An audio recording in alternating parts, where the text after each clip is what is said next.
Um, are the Cowboys a smart pick or not this year? I like them, man. I like them. Like them to win the East. You get two, and it's all about the price. You got to remember that the Eagles might be a little bit better on the defensive side of the ball. They're a lot better, but on offensive, it's like, they're like polar opposites, really. Yeah. Yep. Yep. Um, Yep. but you get 2-1 on your money. It's hard to repeat as NFC champs. Giants, I don't think they're there yet, even though they're going to surprise some people. The Commanders are a little bit of a wild card. They were banged up last season. One of the most unluckiest teams. It was them, Detroit Lions, the Bengals. If you look at luck ratio, you look at turnovers, you look at injuries. So they should be better. I mean, they're just, they're a little bit of a wild card. But I think the Cowboys at 2-1 on your money, they got a great shot of cashing that ticket like we did a couple of years ago. Dude, I got to tell you, man, a lot of people are telling me to keep an eyeball out for the Bengals. You know, it's one thing everyone knows Joe Burrow, Chase, Higgins, all of that. Yeah. Offensive line looks maybe in camp so far a little bit better. And I see Twiz in here, and he said it, and he's right. Dexter Lawrence is torturing people in training camp right now, and they haven't had a guy in the middle of that D line in a long time. If they can put that defense in the top 15, they don't have to be top 10. With that offense, Burrow will throw for 6,000 yards this year if Yeah, they can get any kind of defense and get 3-and-outs on that side. You think yeah, the well, Bengals are a good pick? yeah, I already bet them 22-1 to win the Super Bowl. I took them 2-1 to win the division. I think I took a plus 1050 to win the AFC conference. He's favored to have the most passing yards in the NFL if you look at the odds. He's favored to have the most touchdown passes.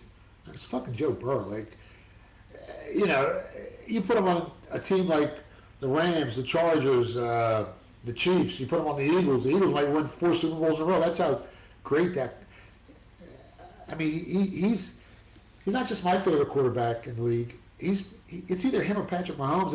I'm kind of leaning Joe Burrow more than Mahomes as the best quarterback in the NFL.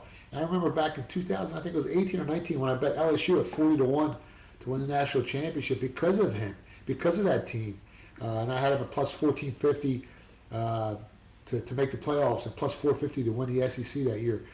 And earlier this I think it was a couple of weeks ago, he came out in a press conference and he says, "I haven't been this excited about a football team since that 2019 LSU team."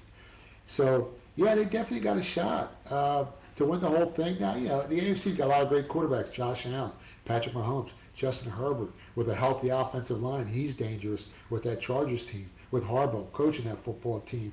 And don't forget about the Houston Texans.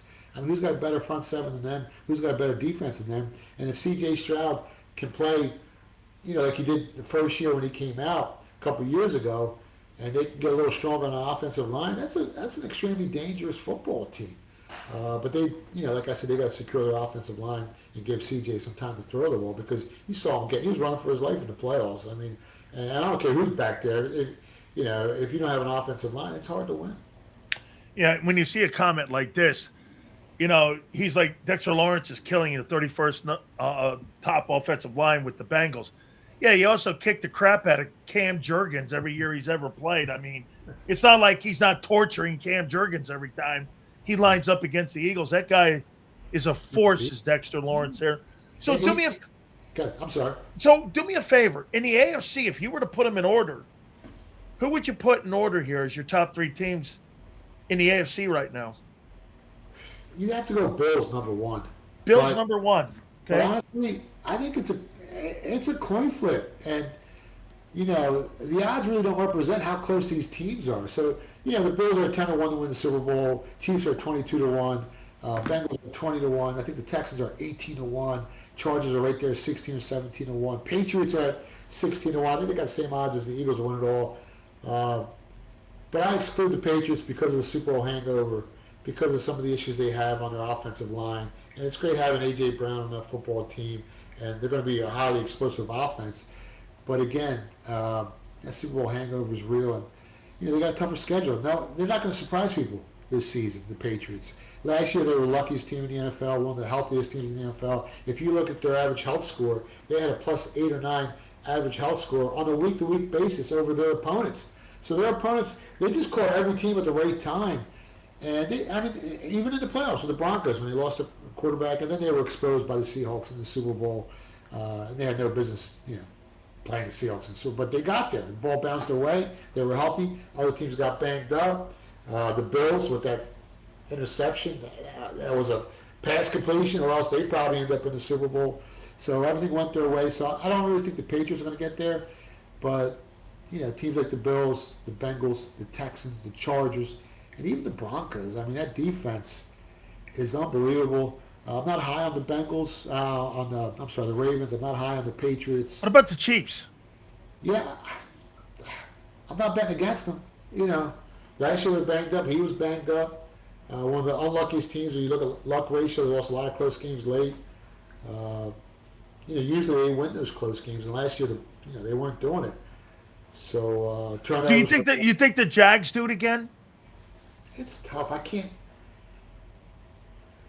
And remember, they're getting Travis Hunter back, Yeah. and he's going to be added to that. Remember, I think in the first 3-4 weeks of the season they lost him, and now they're going to get him back, hopefully for an entire season. So that's like adding another first rounder. Remember, they traded a bunch of guys to get that kid in that room there. So you think Liam Cohen, those guys, and Trevor Lawrence, they do it again?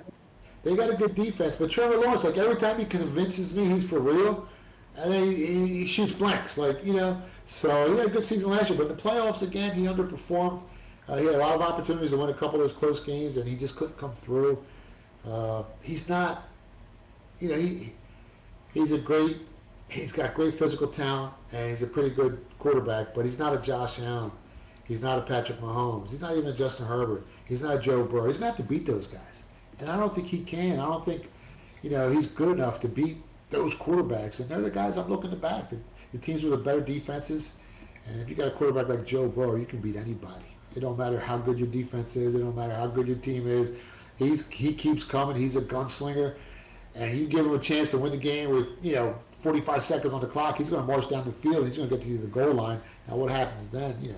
It happens. What do you make of the Bears? You think the Bears come back again and do it, or do you think they take a step backwards? Yeah, that division is so tough, and they got a first place schedule this season, which is never easy. I like Caleb. When Caleb first came out, I think it was going to be a bust, and he proved me wrong. And I went on. I'm with you. I never thought that guy was going to be anything else. And he can look so inconsistent, throughout the game, but then he just firing lasers when it counts. So how do you bet against that kid? That kid was money when you needed him. He was so clutch. That's just I think the Packers are the cream of the crop in that division. Lions are right there. The Vikings defense is still strong. That's a tough division, man. I think the injuries are going to really dictate which of those teams rise above the other ones and win the NFC North. Tell me the Colts. One of the toughest teams to figure out, because when Daniel Jones was healthy, I think they were 6-1. Yeah. And they looked, and now they just gave Jonathan Taylor a boatload of money. Man, they got a good defense, and they got a really good offensive line. Who are the Colts? They got a shot. It's just that Texas defense is just that front seven is just, and they were banged up early in the season. Where did they start at? 0-3 or 0-4, the Texans. They ran off like 11 wins, but they're going to be there. They could be a wild card team. I'll say this to you about that Texans defense.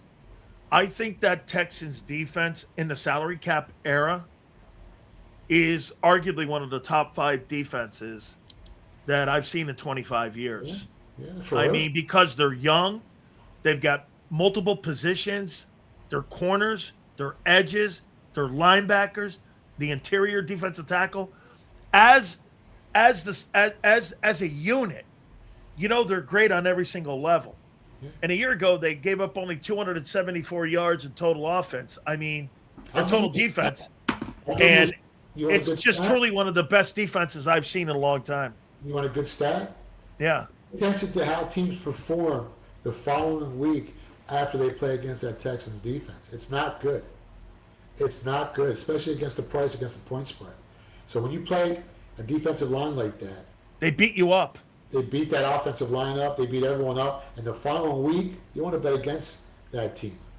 Even if they beat the Texans, they're banged up. So that's something you want to pay attention to if you're looking to handicap the NFL season.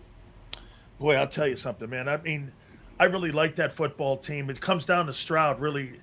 and what that guy can deliver here. What do you make again of the 49ers? 49ers, here we go again. We're seeing a lot of injuries. They lose Pearsall. They sign old man relic Debo. I mean, I don't know where you're going with that. They got Debo and Mike Evans. I mean, talk about a geriatric group. Where do you look at the 49ers? I mean, where do you think they will land? If they can stay healthy, that offense can put up a lot of points. They can score a lot.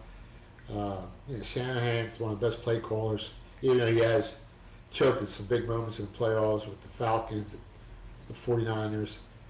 But they're a hard out. With them, if they can stay healthy for the entire season, that team, yeah, they can do some damage. But again, it's a very tough division. The Seahawks lost a couple guys, but they're still going to be right there. The Rams are stacked. I mean, you're taking back 5-1 on your money to win the Super Bowl, and the next closest team is 10-1, the Bills. It tells you how good that team is. So it's a tough division. They got to stay healthy. If they can stay healthy, they'll make the playoffs. And then if you get in the playoffs, anything can happen. Give me 3 dark horse teams. Real dark horse or Guy, well, you like betting against the people. I'll give you some real dark horse teams. Giants, Falcons. I think they got a shot to make the playoffs. AFC side.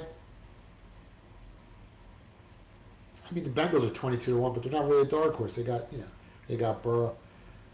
Who else in the NFC? You got the Giants and Commanders. I mean, one of those 3 teams is going to make the playoffs. I don't know which one, but one of the 3 teams are going to make the playoffs. Dude, I got to tell you, man, I think this is going to be one of the most interesting seasons, and I'm with you. I think Atlanta wins that division, actually. You got a lot of chaos going down right now in Tampa with Mayfield, with Vita Vea, losing Mike Evans. There's not a lot of happy campers down there, too. So, again, my friend, tell the folks where they can find you. And, again, what's coming up on the horizon for you? Yeah. I'm actually going to be in Vegas on Tuesday. So we're out there for a little bit. Then I got to fly to LA for a day to do a couple of shows. Book signing next week. I think we're at Zorba's. We got a bunch of stuff lined up. Expect a 6-episode podcast coming out soon, all about the book, My Life Story. If you want to go to phillybook.com, I'll send you out an autographed copy. It may take 3 to 7 business days. Go to Amazon, ship the order, get the next day. phillybook.com is my website. Amazon, obviously. Barnes & Nobles. And every Friday, I'm on the best show in the world, Dan Sileo Show, man.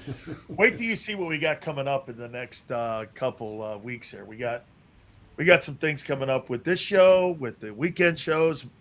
You got the best guests too, Dan. I don't know how you do it, but there's no show out there that has the amount of talent and the amount of great guests that you have. And listen, I don't watch too many shows, but if I see you, if I'm not busy, I'm going to put you on. I'm going to watch. You're one of the best out there. Dude, that's great. Thank you so much. It's very kind. And we love having you on. Believe me, you're one of my favorite segments of the week. My friend, I will see